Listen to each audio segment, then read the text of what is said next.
गरम तो ठंडा जाइबू रानी, चाट जाइब चम्मच घुसा के जवानी।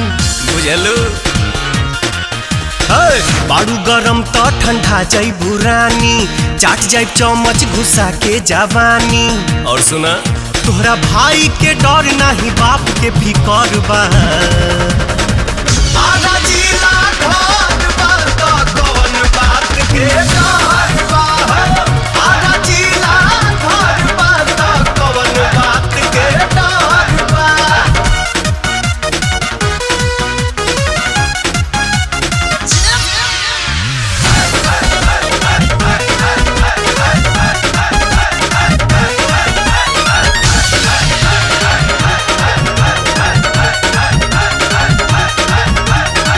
हई भोजपुरिया पाठा हो, पिहिले दूध दही माठा हो।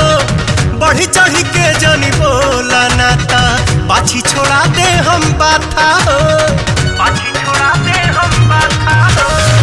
हई भोजपुरिया पाठा हो, पिहिले दूध दही माठा हो।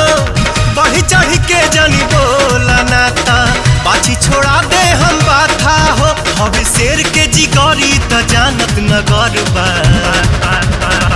आधा जिला घर बा त कौन बात के डर बा।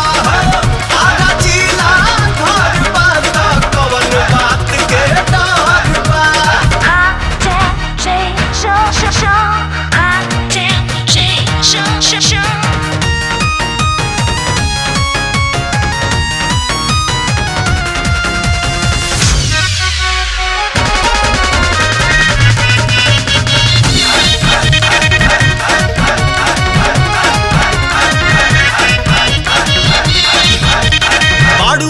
आइल त बुता जाइबू, चुसनी ऐसन चुसा जाइबू। ढेरी ऐठ के बात जे करबू, दिने दहाड़े टंगा जाइबू, दिने दहाड़े टंगा जाइबू। बाड़ू अगी आइल त बुता जाइबू, चुसनी ऐसन चुसा जाइबू।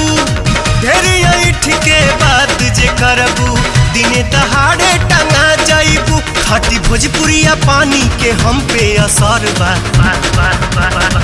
आधा जिला घर बा त कौन बात के डर